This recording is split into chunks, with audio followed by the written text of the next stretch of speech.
Siempre Cuba ha estado luchando por su libertad.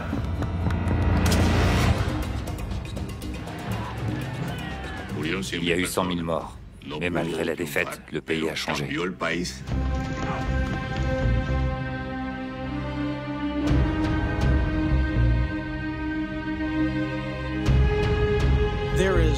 Tout porte à croire que Meyer Lansky a totalement corrompu Batista. Ils n'ont pas menti, ils n'ont rien promis d'autre qu'une révolution et ils l'ont faite.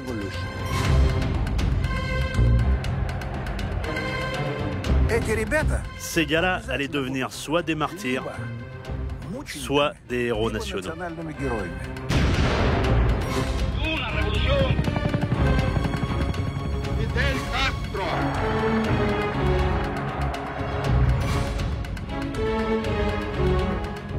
Il a dit à Khrouchtchev, vous devriez lâcher tout l'arsenal nucléaire soviétique. L'apocalypse.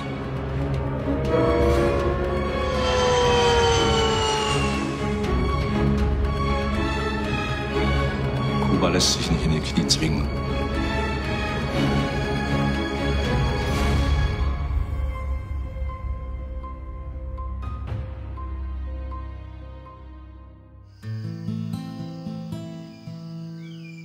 Des forêts luxuriantes, un océan bleu, un climat tropical ensoleillé.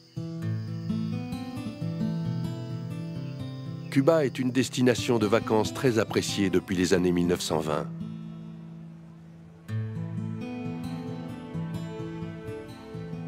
Le tourisme connaît un développement considérable au cours des années 1930.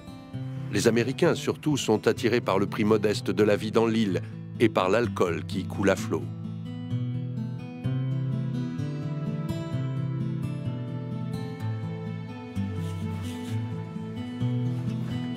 Comment cette île quasi magique est-elle devenue le fief de la mafia américaine?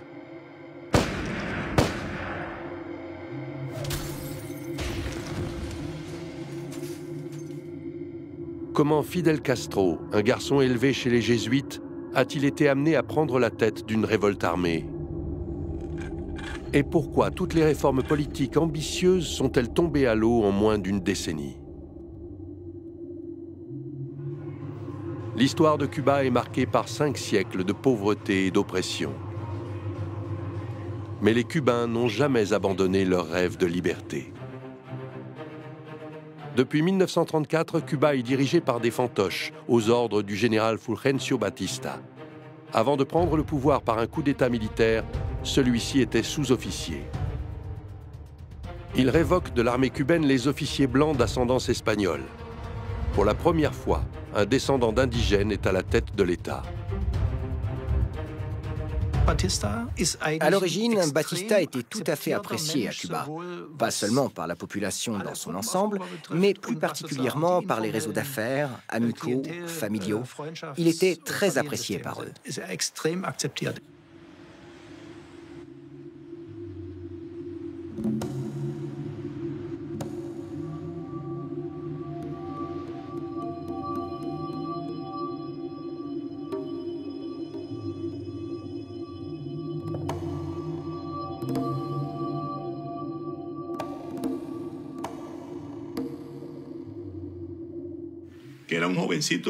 C'était un jeune homme de la classe la plus pauvre de la société.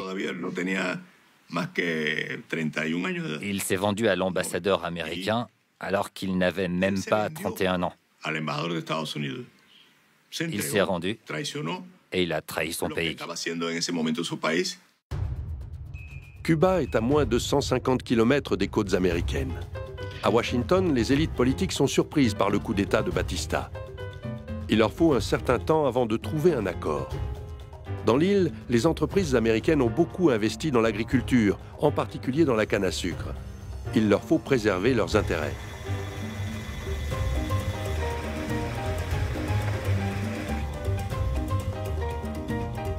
À la surprise générale, Batista quitte l'uniforme en 1940 pour présenter sa candidature à la présidence de Cuba. L'ancien dictateur militaire élabore un programme qui promet la prospérité pour tous les Cubains. Et il l'a fait. Il a mis en place une nouvelle armée, composée essentiellement d'hommes de couleur issus de classes inférieures. C'est le moment où les fils et petits-fils des anciens esclaves grimpent dans l'échelle sociale. On assiste à l'ascension des Afro-Cubains. Et il fait la même chose avec la police. En tant que candidat à l'élection présidentielle, il s'efforce de mettre en application les promesses faites durant la Révolution de 1933. Les États-Unis le mettent en garde. Ils ne veulent pas qu'il poursuive les réformes, mais les intellectuels cubains le soutiennent. Ils voulaient changer la politique cubaine. C'est pour cela que de nombreux intellectuels et écrivains se sont engagés en politique et ont contribué à la création de la Constitution de 1940. Batista atteint l'apogée de sa carrière en donnant une nouvelle constitution à son pays. Elle rend possible la réforme agraire, donne aux femmes le droit de vote et introduit définitivement la journée de 8 heures. Et cette constitution de 1940 est considérée comme, à l'époque, l'une des plus démocratiques de l'Amérique latine, tout simplement parce que, étant arrivé au pouvoir à partir d'une révolution, disons, sociale, la révolution de 1933, cette constitution de 1940 inclut des éléments progressistes de droit du travail, etc. Fulgencio Batista rassemble les forces conservatrices et celles de gauche. Cela lui permet de réunir la majorité des Cubains sous sa bannière et d'être élu à l'automne 1940. C'était une époque de grande prospérité, une époque heureuse parce que les Cubains voyaient que la révolution était enfin arrivée au pouvoir. Cuba devient un paradis pour les idées nouvelles. Toute la population bénéficie des retombées d'une économie florissante. À Washington, la classe politique est inquiète. Pour elle, les réformes de Batista ne sont que des chimères socialistes et communistes. Mais de nombreux Américains découvrent en Cuba une destination de vacances, à quelques encablures de leur côte.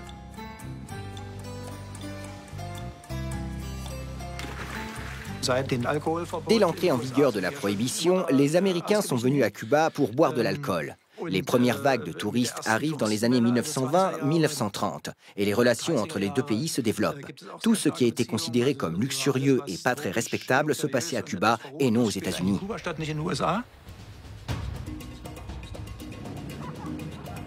De 1919 à 1933, la prohibition aux États-Unis fait de Cuba l'une des destinations touristiques aux secrets les mieux gardés. La vie y est très peu chère et l'alcool coule à flot en toute légalité. Les relations officielles entre Cuba et les États-Unis sont au beau fixe et le crime organisé s'installe à son tour dans l'île. Pendant la prohibition, les gangsters passent de l'alcool en contrebande depuis Cuba vers le continent. Le FBI tente d'informer sur les astuces de la pègre avec des films comme celui-ci. On voit de l'alcool de contrebande dans des bidons d'huile. Vous savez, c'était comme dans la série Boardwalk Empire. Ça arrivait vraiment par bateau, par barque et tout ce qui pouvait flotter. Il y avait parfois des barils qui s'échouaient sur les plages. On les ramassait, on les déchargeait sur les quais et on les stockait dans des entrepôts. Cuba était au cœur de la production du rhum. Jusqu'à nos jours, l'ancien quartier général de Bacardi, le géant du rhum, est un monument du patrimoine cubain. Le rhum caribéen promet la liberté et l'aventure. Autrefois boisson des marins et des pirates, il est aujourd'hui découvert par les touristes. Les Cubains se lancent dans la production de masse. Ils ont la matière première à portée de main et la fabrication ne coûte pas cher. Le rhum cubain devient un succès mondial. Bacardi était l'un des plus gros producteurs de rhum de Cuba. Il distillait le jus de la canne à sucre. L'entreprise était implantée dans l'est de l'île, en particulier à Santiago de Cuba. Bacardi est devenu très puissant de par sa position monopolistique sur le marché. La famille Bacardi est originaire de Catalogne. Elle a perfectionné sa recette du rhum à Cuba. La chauve-souris qui orne le logo de la société est un ancien symbole de chance cubain. Le rhum devient un classique dans les bars les plus fameux de la planète. Les fêtards le mélangent au Coca-Cola et en font le cocktail le plus célèbre du monde, le Cuba Libre. C'était en fait un torboyau destiné aux classes sociales inférieures. Il a fallu du temps et des campagnes publicitaires pour qu'il devienne populaire auprès de tout un chacun. Dans les années 1920 et 1930, Bacardi ouvre des usines à Barcelone, New York et San Juan, dans l'île de Porto Rico. L'affaire de famille devient l'une des entreprises cubaines les plus connues de tous les temps. Le rhum fait partie de Cuba, tout comme les cigares, la mer et les petits bateaux de pêche. C'est ce qui attire un journaliste américain venu à Cuba simplement pour pêcher, mais qui finit par y rester, Ernest Hemingway. Aujourd'hui encore, dans l'esprit de nombreux visiteurs, il incarne le mode de vie cubain. Ne faire qu'un avec la nature, profiter de la vie et avoir la langue bien acérée. La relation d'Hemingway avec Cuba est essentiellement centrée sur la mer. Quand il est venu ici pour la première fois, c'était pour pêcher dans le golfe du Mexique. Mais il s'est vite aperçu que c'était un endroit où il fait bon vivre.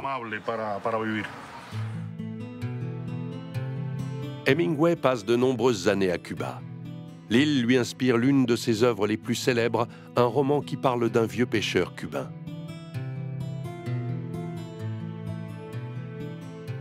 Avec Le vieil homme et la mer, il obtient le prix Nobel de littérature en 1954.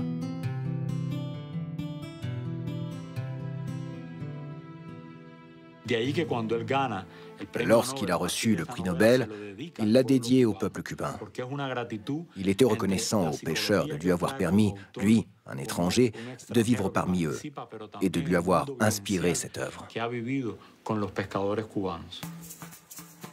Dans les années 30, un touriste comme Hemingway peut sans difficulté s'installer à Cuba. Les écrivains comme lui sont les bienvenus. En revanche, les emplois ordinaires sont réservés aux Cubains et l'île n'accueille plus d'immigrants. En mai 1939, un paquebot allemand, le MS Saint-Louis, arrive à Cuba, avec à son bord des centaines d'immigrants venus de Hambourg en quête d'asile. Le MS Saint-Louis était un bateau rempli de réfugiés juifs qui avaient quitté Hambourg pour se rendre aux États-Unis. Le président Franklin Roosevelt a refusé de les accueillir. Ils sont allés à Cuba, où ils ont essayé de négocier avec le gouvernement, dirigé à l'époque par Batista, et un autre général, Benitez. Ils ont tenté de payer pour chaque réfugié. Le gouvernement cubain demande des sommes tellement exorbitantes que seuls quelques-uns sont en mesure de payer. Plus de 900 passagers juifs sont forcés de retourner en Europe. Beaucoup d'entre eux seront assassinés durant la Shoah. D'autres navires ont rencontré le même destin, mais le Saint-Louis est le seul à avoir été renvoyé de manière aussi cruelle. C'est l'un des rares bateaux à n'avoir pas trouvé un havre dans les Caraïbes. Certains sont allés en République dominicaine et leurs passagers se sont établis à Sosua. D'autres encore ont trouvé refuge au Venezuela ou en Colombie. Le Saint-Louis est le seul bateau qui a été refusé par l'île de Cuba. Les immigrants y étaient déjà trop nombreux. Comme les États-Unis, Cuba interdit l'accès à son territoire. Le temps de l'immigration est terminé. Au début de la Seconde Guerre mondiale, la situation de Cuba au sein des Caraïbes en fait un point stratégique central de première importance, que ce soit pour le transport maritime ou la marine américaine. Navires marchands et bâtiments de guerre partent de Cuba pour traverser l'Atlantique. Quand les États-Unis entrent en guerre en 1941, Cuba s'engage à côté de son puissant voisin, se rallie à la coalition contre Hitler et sert de base de ravitaillement aux troupes américaines. Ils étaient à Guantanamo, ils étaient à l'île des Pins. La marine américaine séjournait à Cuba et l'île fournissait aux États-Unis du sucre et d'autres denrées. Les deux pays entretenaient des relations très étroites. Le président Fulgencio Batista se rend en visite chez ses alliés américains. Le président Franklin Roosevelt l'accueille en grande pompe. Les réserves qu'il avait à l'égard de Batista en raison de ses liens avec le Parti communiste semblent être oubliées. Batista avait le soutien des États-Unis. Il a collaboré avec eux au cours de la Seconde Guerre mondiale. En est en temps de guerre, les communistes qui ne pouvaient pas s'allier à des gouvernements de gauche plus progressistes se sont tournés vers Batista. C'est aussi une époque où les États-Unis s'allient à l'Union soviétique contre l'Allemagne nazie. Cuba est utile à la machine de guerre américaine. L'île en bénéficie largement et son économie devient prospère. Elle peut investir dans la modernisation de ses forces armées. Batista lui-même tire profit du commerce des armes. Il sert d'intermédiaire entre les industriels de l'armement et l'armée cubaine et prend sa part sur chaque transaction. À cette époque, il était déjà millionnaire. Il sait s'habiller, obéir et commander. Il y avait une règle non officielle quand on grimpait dans l'échelle sociale. On attendait de celui qui avait atteint une position de pouvoir qu'il prenne soin de sa famille et de ses amis. La situation s'est améliorée pour beaucoup de Cubains et pour le président plus que pour n'importe qui. La côte cubaine est semée de grands hôtels construits pour la plupart par la mafia dans les années 1940.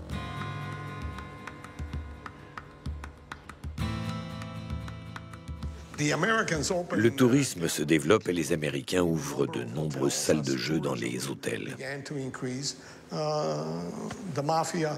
La mafia prend le contrôle de certains d'entre eux, comme elle l'a déjà fait à Chicago ou Las Vegas. Cuba devient simplement un nouvel endroit où la mafia règne sur l'industrie du jeu. Beaucoup de touristes se plaignent qu'on triche dans les casinos. Batista semble incapable de contrôler les patrons des casinos.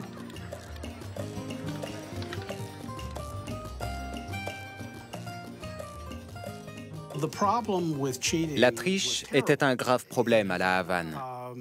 Vous aviez des gens qui truquaient les jeux. Ils avaient de petits appareils qui leur permettaient d'arrêter la roulette et d'influencer sa course. C'était un vrai problème, car à court terme, cela attirait des joueurs invétérés. Mais à long terme, cela déplaisait à ceux qui voulaient jouer honnêtement.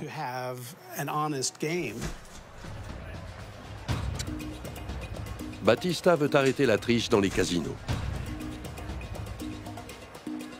Pour stopper ces pratiques, il engage une figure notoire de la mafia.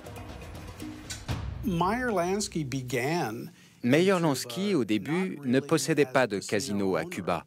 C'était une sorte de consultant. Il recevait une rémunération pour que les jeux se déroulent honnêtement. Meyer Lansky est un personnage respecté des mafias italiennes et juives. Il a la réputation d'être juste en affaires et sans pitié avec les tricheurs. Il assainit les casinos et les hôtels cubains et les réorganise sur le modèle de ses établissements américains. Il impose des règles très strictes, les hôtels sont florissants, les bénéfices montent en flèche et Lansky touche sa part. Il y avait déjà de nombreux secteurs économiques américains qui connaissaient le succès à Cuba. L'industrie du sucre, l'industrie du téléphone. La mafia s'est concentrée sur le voyage, le tourisme et le jeu. Cuba était une destination proche des États-Unis. On y voit apparaître un tourisme important que Batista protège pendant qu'il est au pouvoir. Il protège la mafia et les jeux. Du coup, ça marche bien pour la mafia, elle prospère, elle a un lieu de vacances agréable proche de Miami où elle peut passer l'hiver. Avec la bénédiction du président Batista, Cuba devient un Eldorado pour la mafia dans les années 1940. D'énormes profits, pas d'ennuis avec la police et un système idéal pour blanchir l'argent.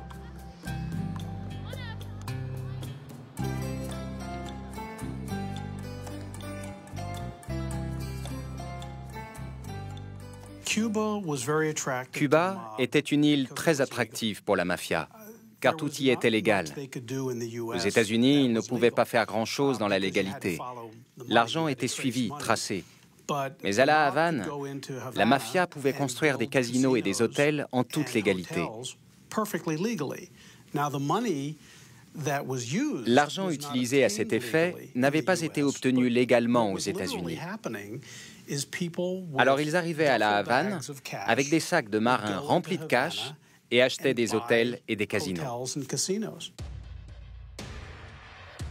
Parmi ces premiers investisseurs, on trouve l'un des parrains de la mafia les plus craints aux États-Unis, Charles Lucky Luciano, chef de la tristement célèbre Cosa Nostra. En 1936, le FBI réussit à l'arrêter pour prostitution forcée. Mais son ami Meyer Lansky imagine un plan pour le faire sortir de là. Les États-Unis étaient en guerre contre l'Allemagne et contre l'Italie. Le gouvernement craint les sabotages et les espions, surtout dans le port de New York.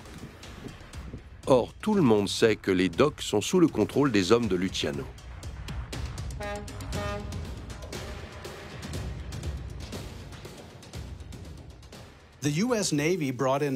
Lansky a été conduit par la marine américaine dans la prison où était Luciano, et il a réussi à le convaincre de pousser les Italiens à coopérer et à ouvrir les yeux sur le bord de mer. Qu'est-ce que Lucky Luciano pouvait en espérer, lui qui allait passer 40 ou 50 ans en prison? Eh bien, Meyer avait un plan.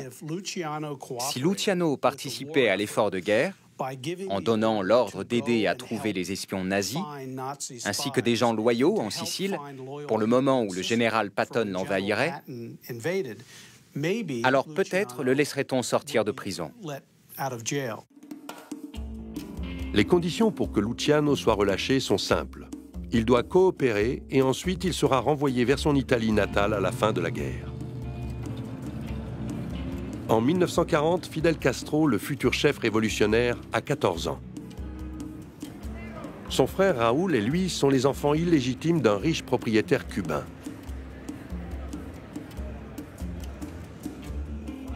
Leur père les envoie dans une pension privée catholique à Santiago de Cuba.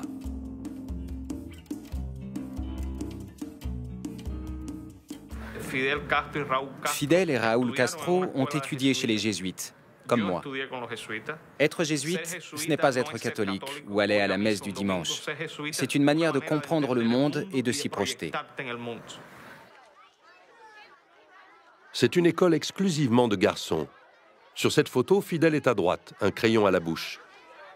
Parce que, si vous voulez, Castro, chez les jésuites, il était réputé en tant qu'athlète, en tant que sportif. Donc on sent bien que c'est un homme, que son gabarit le montre, un homme qui avait besoin d'exprimer quelque chose de physique.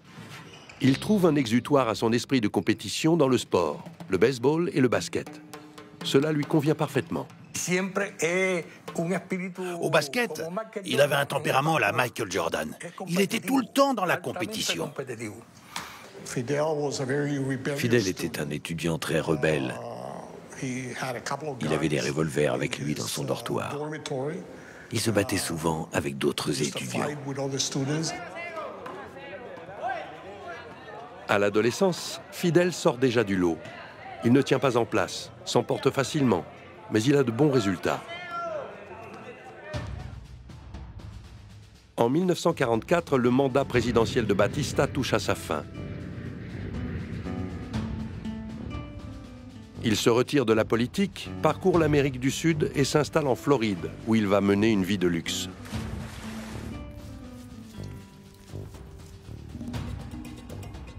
C'est là, en 1945, qu'il célèbre la victoire et la fin de la Seconde Guerre mondiale avec ses amis américains.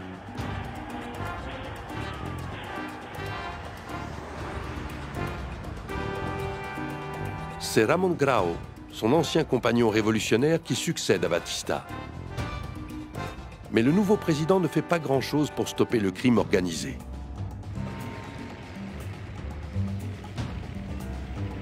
La mafia opère librement, elle réalise d'énormes profits et étend son pouvoir par la corruption. À Chicago, New York et Las Vegas, les chefs de la pègre sont recherchés. À Cuba, ils sont en sécurité. Ils sont à la Havane en train de ramasser des millions et des millions. Ça marche bien, tout le monde est content. Ils deviennent gros, ils sont bien nourris, ils construisent la Havane et c'est magnifique. Ils prennent de l'expansion, ils sauvent des monuments, et ci et ça, et les plages sont magnifiques. Après la guerre, en décembre 1946, Meyer Lansky organise à Cuba un rassemblement des grandes familles de la mafia en vue de restructurer l'organisation. Ils se retrouvent à La Havane, au célèbre Hôtel Nacional. Une centaine d'invités sont présents. Les chefs des familles mafieuses, les gangsters les plus influents des États-Unis et d'Europe.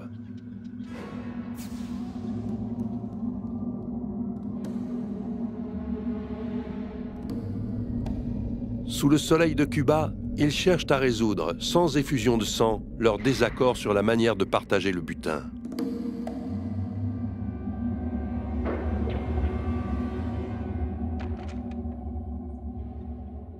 La conférence de la Havane était destinée à établir les futures règles et à déterminer qui serait chargé de quoi. Frank Costello, Albert Anastasia, Sam Giancana, Santo Traficante. Meyer Lansky a réuni tous les grands noms de la pègre, y compris le plus célèbre d'entre tous, Charles Lucky Luciano. Après 10 mois d'exil en Sicile, Luciano se glisse sur un cargo de contrebande pour la Havane. Son but est simple, reprendre les rênes du crime organisé aux États-Unis.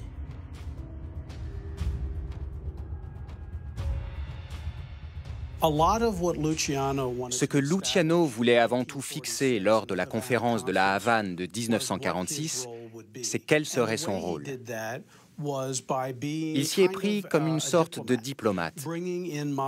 Il a fait venir des familles mafieuses des États-Unis pour voir quels pourraient être leurs investissements à la Havane et à Las Vegas, qui commençaient tout juste. Je crois que cette réunion avait pour objectif de tout surveiller, pour que les choses se passent en douceur. Il y avait donc 2 gouvernements, celui des États-Unis et celui du reste du monde. Et comme Meyer le disait souvent, nous n'étions pas les bas-fonds, nous étions au-dessus de tout. La conférence dure 1 semaine, et à côté, on y donne des spectacles fastueux. Pour les non-initiés, les nombreux participants sont venus à La Havane pour le spectacle de Frank Sinatra. Mais si celui-ci est à Cuba, c'est sur l'invitation express de mafieux de Chicago.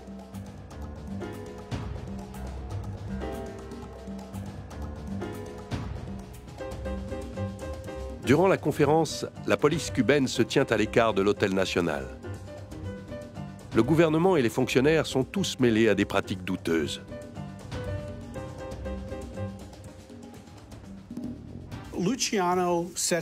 Luciano s'est installé, au moins pour un temps, à Cuba. Mais ce qui s'est passé, c'est que la presse à sensation a commencé à parler de lui, de Frank Sinatra, des avions remplis de prostituées qui arrivaient à la Havane. Le gouvernement Truman était furieux. C'était un véritable camouflet pour eux. C'est une chose d'exiler Luciano en Italie, mais c'en est une autre qu'il soit à quelques kilomètres de la Floride et finalement toujours un chef de la mafia. Ce n'est que sous la pression américaine que les autorités cubaines se soumettent et font pression sur Luciano pour qu'il quitte la Havane et parte en exil pour la seconde et dernière fois. Il a été renvoyé en Italie, simplement pour apaiser les tensions à l'intérieur de la mafia. Personne n'est loyal envers personne quand il y a trop de différends. Et Luciano pouvait faire d'Italie à peu près tout ce qu'il faisait de la Havane. Mais Meyer Lansky lui-même n'a plus voulu de lui à Cuba au bout d'un moment. C'est depuis que l'argot cubain a adopté quelques mots pour nommer les pratiques de corruption. Botella et chivo. Botella indique un genre de népotisme dans lequel les postes sont attribués à des amis et des connaissances qui sont censés par la suite rendre l'appareil.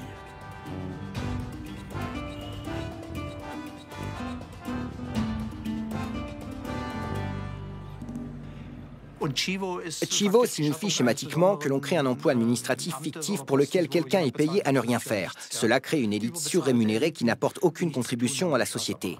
C'était une pratique très répandue, on trouvait ça normal. Pour les Cubains, cela faisait partie de la culture politique.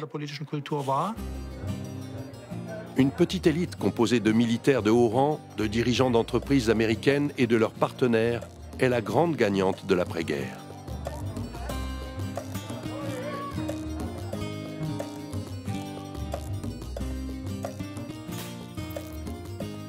Pour les autres, l'avenir s'annonce sombre. Les différences de revenus augmentent de façon dramatique. Les pauvres sont de plus en plus pauvres.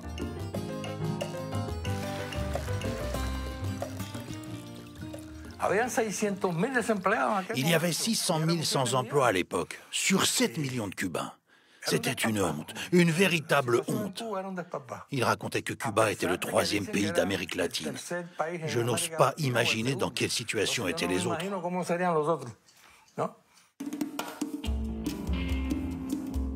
À la fin des années 1940, Fidel Castro commence à étudier le droit à l'université de La Havane.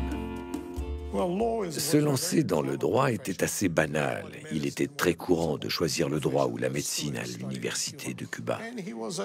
Il aimait crier. C'était un moyen d'acquérir un pouvoir politique.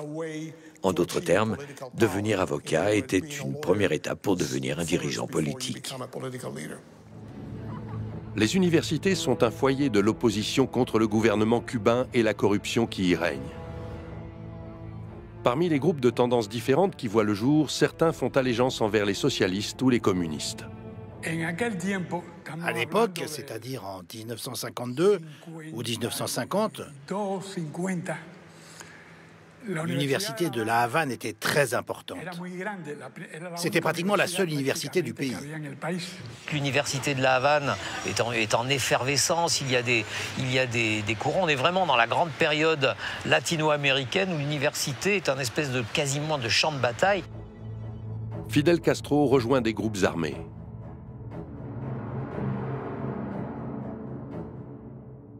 En plus, il faut quand même admettre que dans le climat et dans la culture d'une société latino-américaine, puisque Cuba fait typiquement partie de l'Amérique latine, le côté un petit peu macho, le côté un petit peu pistolero, c'est plutôt bien vu, si vous voulez.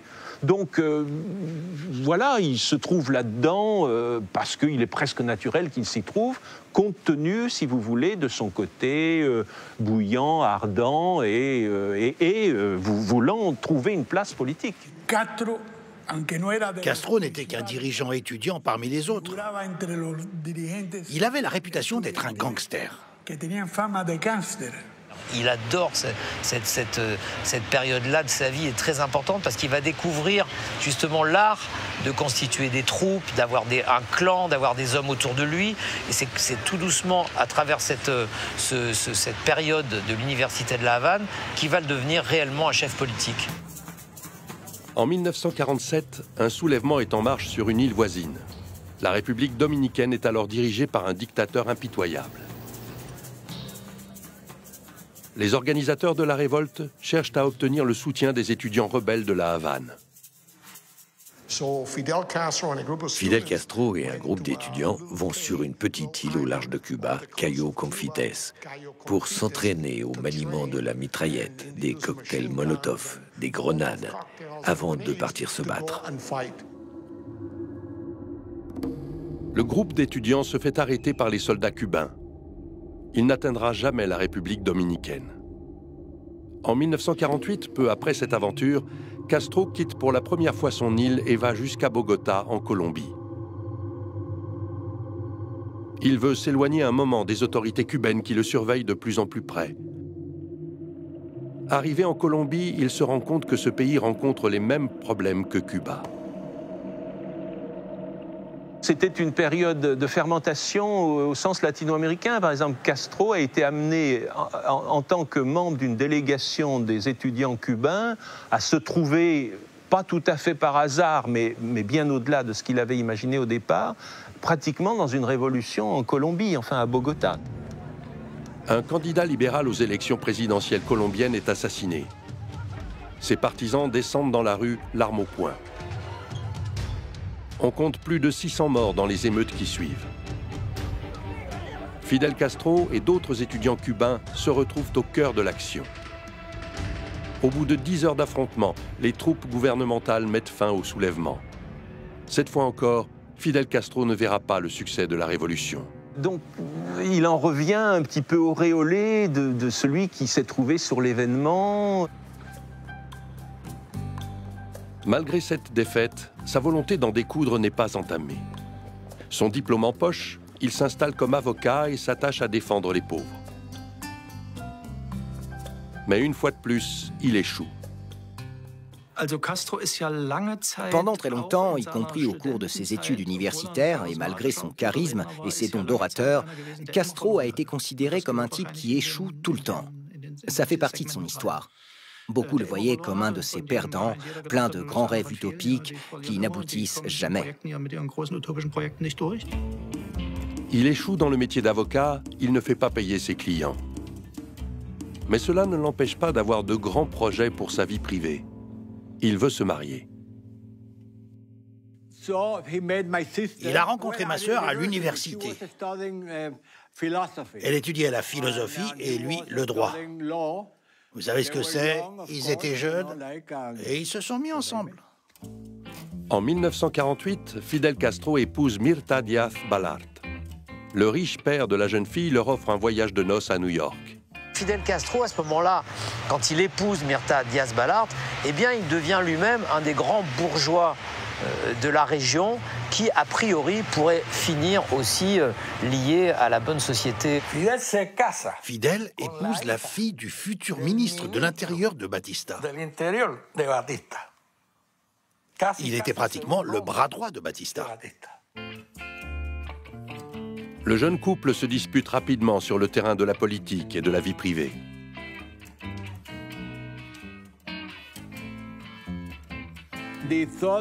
Ma famille et mon père pensaient que c'était un révolutionnaire. C'était difficile à vivre pour elle. Et c'était vrai.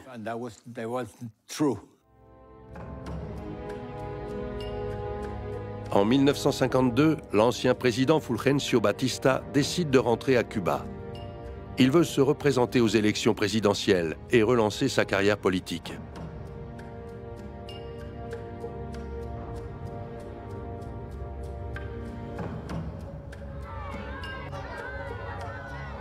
On peut se rendre compte du niveau de pauvreté des Cubains après la guerre en regardant le célèbre film Soy Cuba de 1964.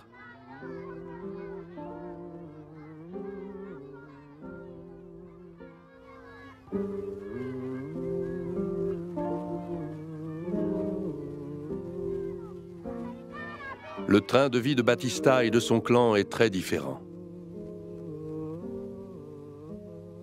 Le patron de la mafia, Meyer Lansky, rassemble des sommes substantielles pour financer la campagne présidentielle de Batista. Il est considéré par le FBI comme l'un des gangsters les plus influents des États-Unis. Lui prétend toujours être un honnête propriétaire de casino. They were places that were patronized by the finest people and had seating capacity, some of them as high as 800 people.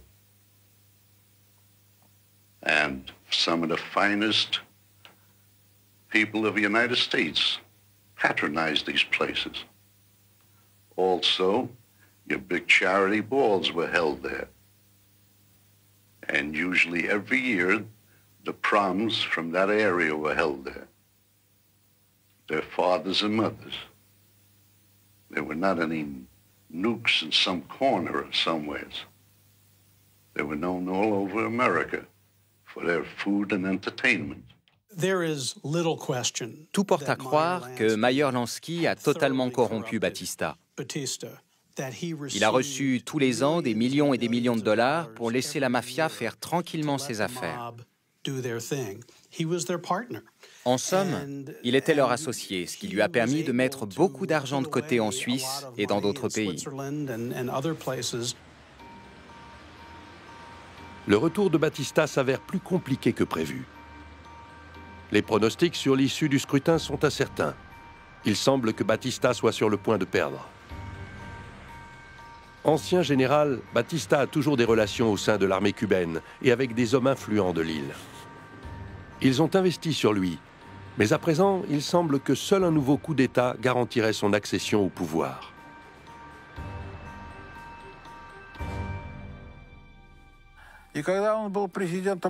Quand il était président de Cuba, légalement élu, de 1940 à 1944, les communistes et les partis de gauche le soutenaient.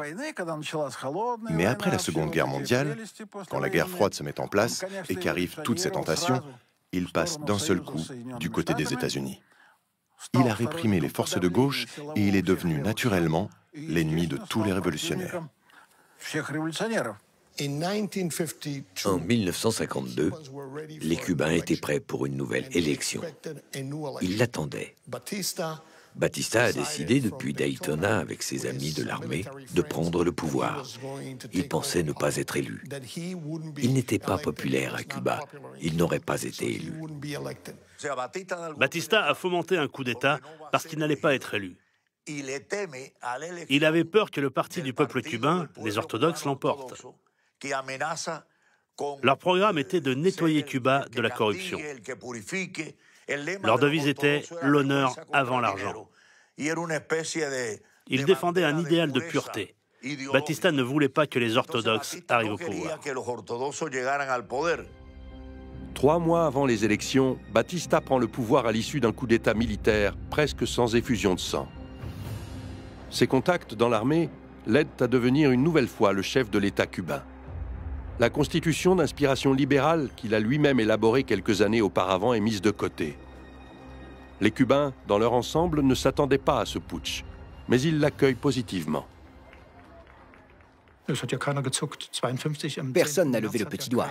Le 10 mars 1952, personne n'a rien fait, pas même les communistes. Personne. Il y a eu quelques protestations, quelques articles dans les journaux, mais aucun groupe social important n'a fait quoi que ce soit. Les gens en avaient tellement marre des gouvernements précédents qu'ils se sont dit « Enfin quelqu'un qui va mettre fin à ce système ».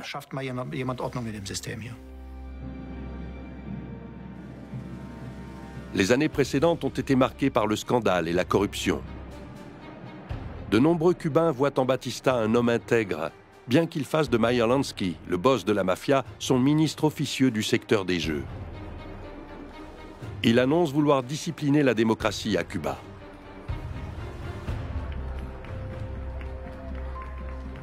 De grandes festivités sont organisées pour rallier les Cubains à sa cause.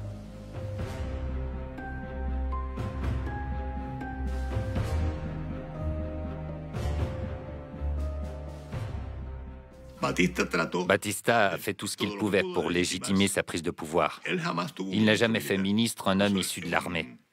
Les 2 ministères qui touchaient au domaine militaire avaient à leur tête des civils. Il ne portait jamais l'uniforme. Il voulait se faire accepter par le peuple. Les règles démocratiques sont ignorées, tandis que les effectifs de la police cubaine sont considérablement renforcés. Batista n'a plus d'idée politique. Toute opposition est violemment réprimée.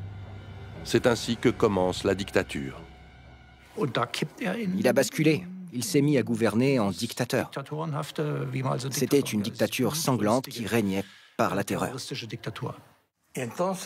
Et puis, dans une poussée de testostérone, on pourrait dire, beaucoup de jeunes comme moi ont réagi contre Batista.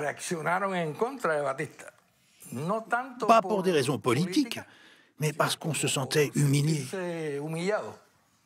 Cet homme, parce qu'il a une arme et le soutien de l'armée, peut faire ce qu'il veut.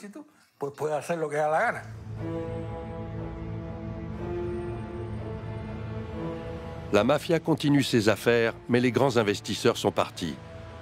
L'armée américaine n'investit plus à Cuba. La situation du pays se détériore. À partir de 1953, Cuba devient un État policier. Les arrestations sont souvent arbitraires, on torture, on assassine. Pour terroriser la population, la police jette les corps de ses victimes des véhicules en marche. 2000 personnes au moins meurent à la suite de brutalités policières. Fidel Castro, avocat à La Havane, dépose une plainte contre Batista et son coup d'État pour violation de la Constitution. La Cour rejette sa plainte.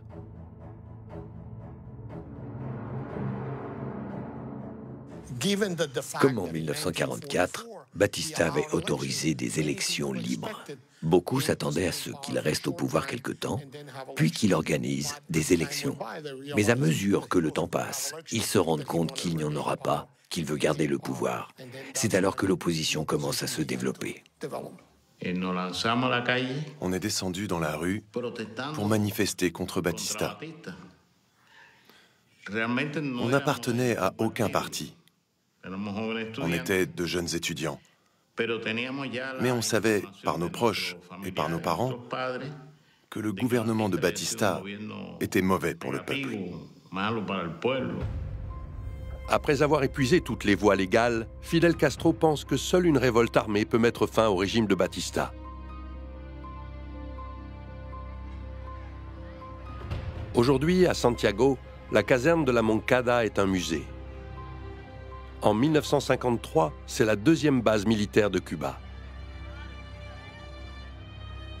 Castro réunit un petit groupe de camarades pour attaquer la caserne. Ce qu'il y a de fascinant dans le castrisme, c'est que quand on regarde de près la manière dont les choses se passent, c'est toujours un peu improvisé, un peu avec un côté très amateur. Il y a un côté étudiant un peu fou dans tout ça. Et la prise de la caserne de la Moncada en est un exemple. Le plan est ambitieux. Il s'agit de prendre la caserne et les armes qu'elle renferme. On pensait, et c'est ce qu'on avait planifié, s'emparer de la caserne par surprise. La date est fixée au 26 juillet 1953. La caserne de la Moncada est une forteresse en plein cœur de Santiago, juste en face d'un hôpital. Castro divise ses hommes. Une partie prend d'assaut l'hôpital pour faire diversion, permettant ainsi au reste des troupes d'investir la caserne. Selon le plan, on devait aller sur le toit de l'hôpital et de là, tirer sur la caserne. C'était censé attirer sur nous le feu des soldats et permettre à nos camarades de lancer une attaque frontale.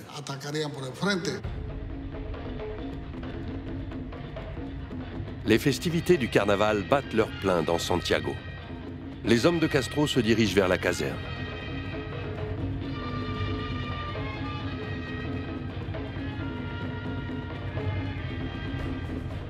Parce qu'en fait, ils avaient choisi le moment du carnaval. Pourquoi? Parce que ils estimaient, ces jeunes gens, 150 à peu près, ils estimaient qu'au moment du carnaval, il y a une partie des soldats qui seraient bourrés, que les patrouilles seraient un peu moins organisées.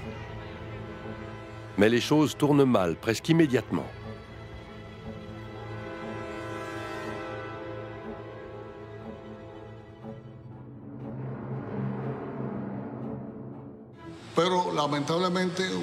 Malheureusement, il y a eu un incident imprévu. Quand la première de nos voitures est arrivée, elle a été surprise par une patrouille. Ce à quoi on ne s'attendait pas. Et ils ont donné l'alarme. Alors que les Cubains dansent et rient dans les rues, Castro et ses hommes se lancent à l'attaque. Mais les gardes de la caserne ouvrent immédiatement le feu. Castro et ses camarades sont inférieurs en hommes et en armes. On n'a pas arrêté de tirer. L'effet de surprise était raté. Alors, on a tiré jusqu'à ce qu'on n'ait plus de munitions. 19 soldats sont tués, ainsi que 6 révolutionnaires, avant que Castro et son groupe ne se rendent. Pour le jeune avocat devenu insurgé, c'est encore une défaite accablante. En 1953, qui était Castro? Un fou, un Don Quichotte. Le Don Quichotte de la liberté.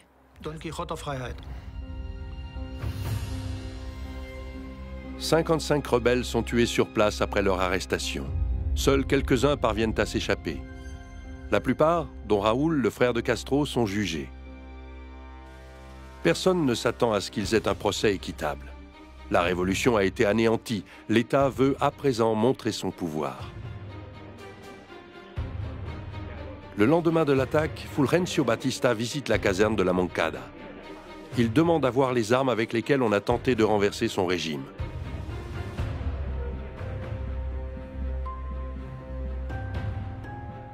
Le combat pour la liberté de Cuba a une nouvelle fois échoué. Mais la guerre est loin d'être finie.